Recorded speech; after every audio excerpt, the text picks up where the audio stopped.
يا أيها الذين آمنوا اتقوا الله وكونوا مع الصادقين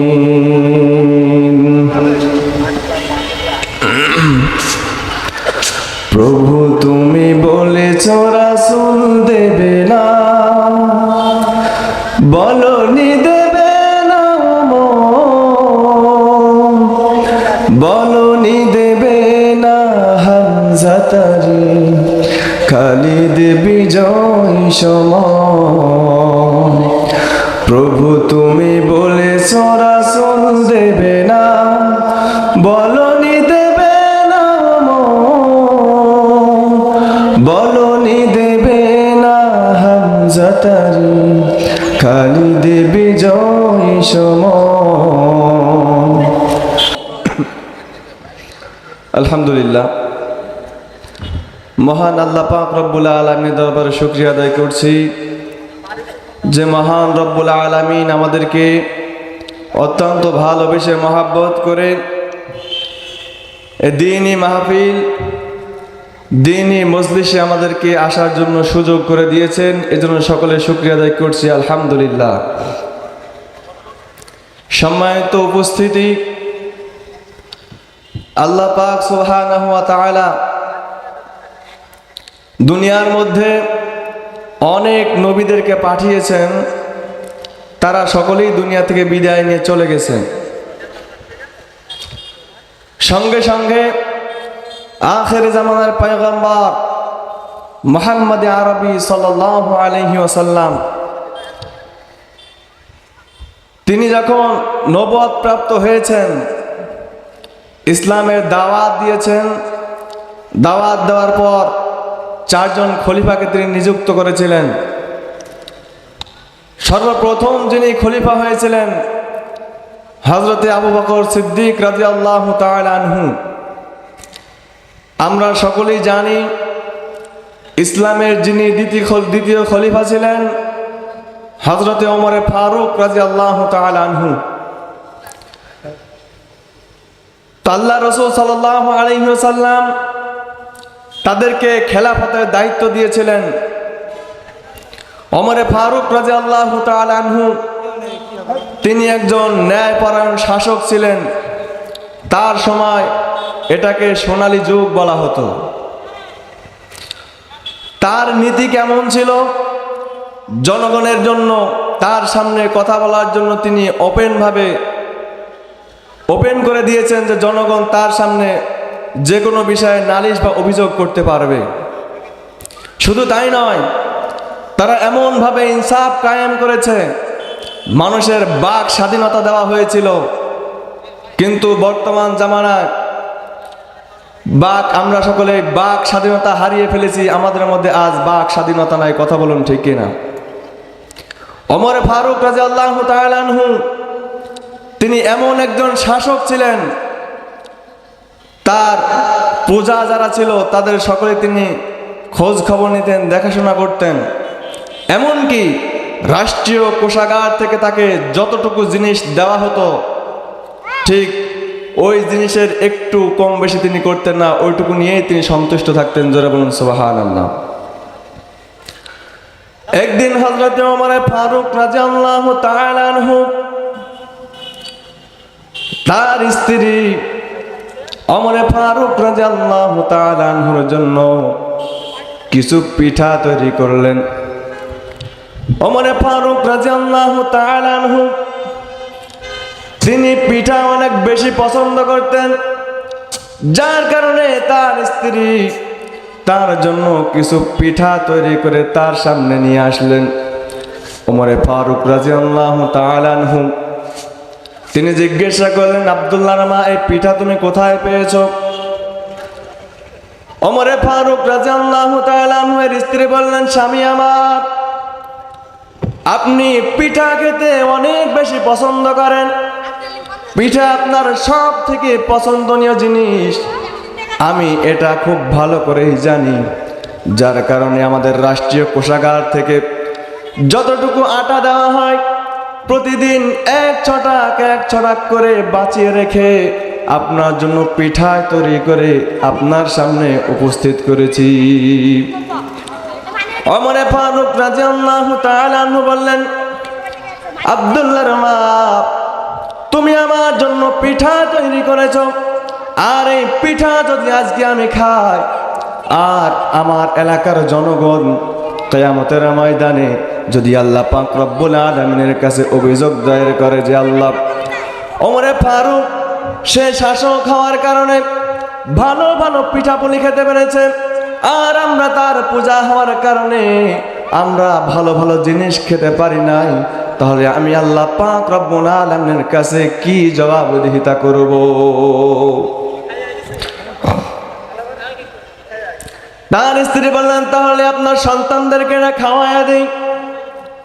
ওমরে ফারুক তিনি কেমন শাসক ছিলেন, তিনি বললেন, না, এই পিঠা আমার সন্তানদেরকেও খাইতে দেওয়া হবে না, এই পিঠাগুলা তুমি আমার অঞ্চলের মধ্যে যারা গরিব অসহায় যারা রয়েছে তাদের মাঝে বিতরণ করে দাও। ওমরে ফারুক রাদিয়াল্লাহু তাআলা আনহু এমন একজন রাষ্ট্রনায়ক ছিলেন, তার আদর্শ কেমন ছিল, এমন আদর্শ এমন জীবন কাহিনী যদি আজকে স্কুল কলেজ ভার্সিটির মধ্যে তাদের পাঠ্যপুস্তকের মধ্যে যদি দিয়ে দেওয়া হয়, তো আমার তো মনে হয় বাংলাদেশের মধ্যে কোনো চান্ডারবাজি থাকতে পারে না। কথা বলুন ঠিক কিনা? ভাইরা আমার, পূজাদের জন্য তিনি বাক স্বাধীনতা দিয়েছিলেন। যদি কোনো অভিযোগ থেকে থাকে সেই অভিযোগটা সরাসরি তার কাছে দেওয়ার জন্য এই স্বাধীনতা তিনি দিয়েছিলেন। ওমরে ফারুক রাদিয়াল্লাহু তাআলা আনহু একদিন মসজিদে নববীর মধ্যে বসে আছেন, হঠাৎ করে একজন মানুষ লাঠি হাতে করে দাঁড়ায় গেল আর বলল, ওমর, হে আমিরুল মুমিনিন, যদি সোজাভাবে দায়িত্ব পালন করতে পারেন, যদি কোরআন এবং সুন্নাহ অনুযায়ী আপনি দায়িত্ব পালন করতে পারেন তাহলে দায়িত্ব পালন করবেন, না হলে এই লাঠি দ্বারা আপনাকে শায়েস্তা করা হবে। আল্লাহু আকবার বলেন। কেমন বাক স্বাধীনতা দিয়েছিলেন ওমরে ফারুক রাদিয়াল্লাহু তাআলা আনহু। তিনি এত রাগী মেজাজের একজন মানুষ, এক ফোঁটাও তিনি রাগ দেখালেন না, বরং মিসকিনের একটা হাসি দিয়ে বললেন, আমরা নামটা শুনতে পেরেছি, কিতাবের মধ্যে এসেছে ওই সাহাবীর নাম হলো সাঈদ ইবনে আমির আল জুমাহি রাদিয়াল্লাহু তাআলা আনহু। ওমরে ফারুক রাদিয়াল্লাহু তাআলা আনহু তাকে বললেন, ও সাঈদ, আমার কাছে খবর এসেছে কুফা নগরীতে একজন গভর্নর প্রয়োজন। তারা আমার কাছে বলেছে একজন ভালো রাষ্ট্রনায়ক তাদের সেখানে প্রয়োজন। আমি মনে মনে নির্বাচন করেছি কুফা নগরীতে তোমাকে রাষ্ট্রপ্রধান করে পাঠাবো। সাঈদ ইবনে আমির আল জুমাহি রাদিয়াল্লাহু তাআলা আনহু তিনি বললেন, আমিরুল মুমিনিন, আপনার হাতে ধরি পায়ে ধরে বলি, আমাকে নেতা আপনি নিযুক্ত করবেন না। আমি দুনিয়ার থেকে নেতা হয়ে যেতে চাই না, আমি সাধারণ একজন আল্লাহর গোলাম হয়ে দুনিয়ার থেকে বিদায় নিতে চাই। ওমর ফারুক রাদিয়াল্লাহু তাআলা বললেন, সাঈদ, তুমি কি জানো না রাষ্ট্রপ্রধান যে হবে, আমির যে হবে, তার নির্দেশ পালন করা ফরজ।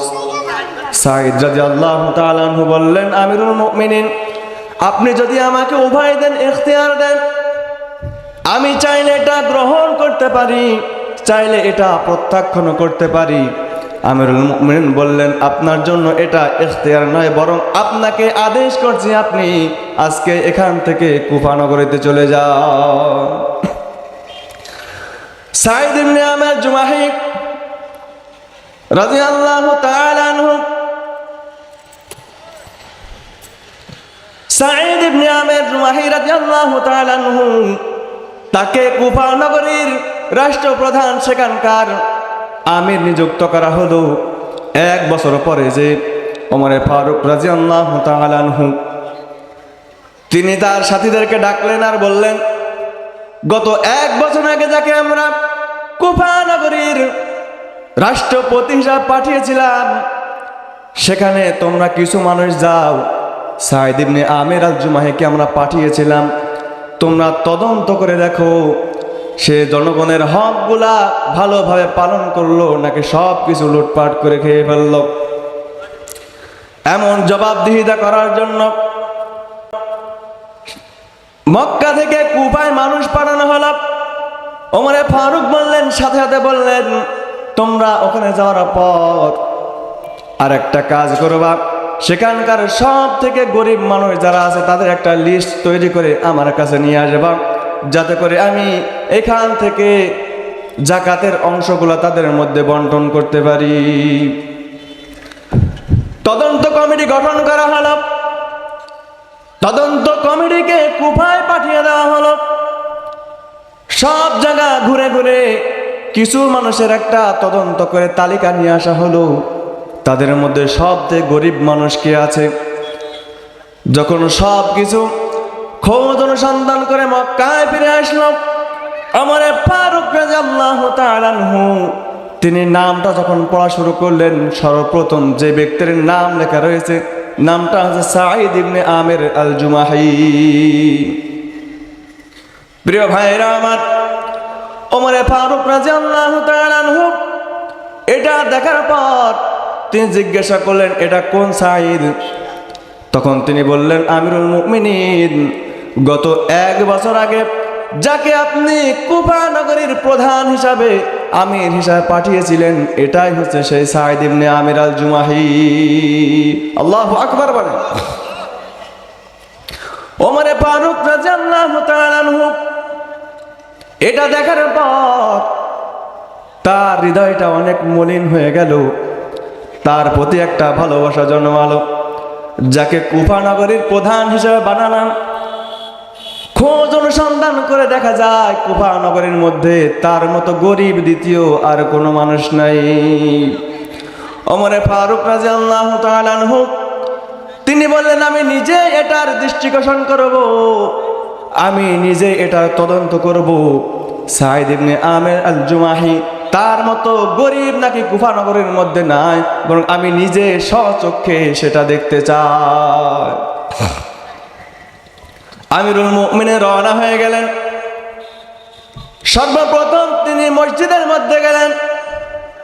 সেখানে কিছু মানুষ যারা রয়েছে তাদের সকলকে একত্রিত করা হলো। সাঈদ ইবনে আমির আল জুমাহি রাদিয়াল্লাহু তাআলা আনহুকে সেখানে উপস্থিত করা হলো এবং সব জনগণের সামনে তাকে দাঁড় করিয়ে দেওয়া হলো। আমিরুল মুমিনিন সামনে উপবিষ্ট থাকা যত মানুষ রয়েছে সকলের কাছে জিজ্ঞাসা করলেন, 1 বছর আগে তোমাদের পছন্দ মতো, তোমাদের কথা মতো একজনকে আমি আমির যুক্ত করেছিলাম। তোমাদের কাছে আমি এখন জানতে চাই, যাকে 1 বছর আগে আমি আমির করে পাঠিয়েছি তাদের ব্যাপারে তোমাদের কাছে কোনো অভিযোগ আছে নাকি? কয়েকজন মানুষ তারা দাঁড়ায় গেল আর বলল, আমিরুল মুমিনিন, আপনি আমাদেরকে যে আমির নিযুক্ত করেছিলেন তার ব্যাপারে 1টা নয়, 2টা নয়, 3টা নয়, বরং বড় বড় 4টা অভিযোগ আমাদের কাছে রয়েছে। আমিরুল মুমিনিন আরো হতবাক হয়ে গেল। তার মতো গরিব মানুষ এই কুফা নগরীতে দ্বিতীয় আর কেউ নাই। এখন আবার শুনি তার ব্যাপারে বড় বড় 4টা অভিযোগ রয়েছে। তার আসার আগে আমিরুল মুমিনিন তিনি আসার আগে সাঈদ ইবনে আমির আল জুমাহি বললেন, আমিরুল মুমিনিন, আপনি কুফা নগরীতে আসবেন, অন্তত একটা বার আমাকে জানাইতে পারতেন। ওমর ফারুক রাদিয়াল্লাহু তাআলা আনহু তিনি বললেন, আমি এত কোনো বড় নেতা হয়ে যাই না যে তোমার কাছে আসার জন্য অগ্রিম আমাকে চিঠির মাধ্যমে জানিয়ে দিতে হবে। সাঈদ ইবনে আমির আল জুমাহিকে সকল মানুষের সামনে তাকে জবাবদিহিতা করা হলো। তাকে জবাব দেওয়ার জন্য বলা হলো। রাষ্ট্রপ্রধান যাকে বানানো হয়েছে, আমির যাকে নিযুক্ত করা হয়েছে, তার ব্যাপারে অভিযোগগুলো আমিরুল মুমিনিন শুনছেন। প্রিয় ভাইরা আমার, সাহাবায়ে কেরামদের যুগে এমন ছিল, তাদেরকে মানুষের সামনে ওপেন ভাবে জিজ্ঞাসা করা হতো তাদের ব্যাপারে কোনো অভিযোগ আছে নাকি।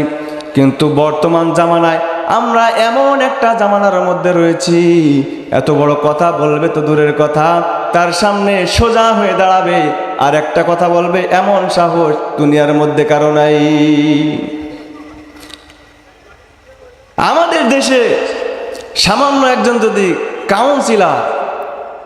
কাউন্সিলর তো দূরের কথা, তার থেকে যদি নিম্ন স্তরে কোনো মানুষকে এভাবে বলা হয় যে আপনি ঠিকঠাক সোজা মতো চলেন, এটা বলার সাহস কারো আছে? জোরে বলুন, আছে? নাই। তখন বলবে বেটা আমার পাওয়ার কত জানিস, আমি এক ফোনে প্রশাসনের মাধ্যমে তোকে একদম হাস্তা নাস্তা করে ফেলতে পারি। ঠিক কিনা জোরে বলেন? সাঈদ ইবনে আমির আল জুমাহিকে মানুষের সামনে জিজ্ঞাসাবাদ করা হলো। তখন সাঈদ ইবনে আমির আল জুমাহি তিনি অনেক কান্দা শুরু করে দিলেন। বললেন, আমিরুল মুমিনিন, আমার সামনে যে অভিযোগগুলো তারা দায়ের করেছে, যে অভিযোগের কথা তারা বলছে, 1 নম্বর অভিযোগ হলো প্রতিদিন আমার অফিসে আসতে কিছু সময় দেরি হয়ে যায়। তার কারণ হলো আমার স্ত্রী অনেক অসুস্থ একজন মানুষ, সে পিঠা তৈরি করতে পারে না, সে অন্য কোনো কাজ করতে পারে না। আর আমার রাষ্ট্রীয় কোষাগার থেকে যতটুকু দেওয়া হয়, যা কিছু দেওয়া হয়, এ দ্বারা আমি একটা কাজের মানুষ রাখবো সে সামর্থ্য আমার নাই। এজন্য আমি একটু এই জন্য অফিসে আসতে আমার একটু দেরি হয়ে যায়, একটু লেট হয়ে যায়। 2 নম্বর একটা প্রশ্ন, যে প্রতিদিন আমি ঠিক সকাল থেকে সন্ধ্যা পর্যন্ত ডিউটি করি, সন্ধ্যা হওয়ার সঙ্গে সঙ্গে আমি বাড়িতে চলে যাই, প্রজাদের সাথে আর দেখা করি না। এর একটা কারণ হলো আমি আল্লাহর কসম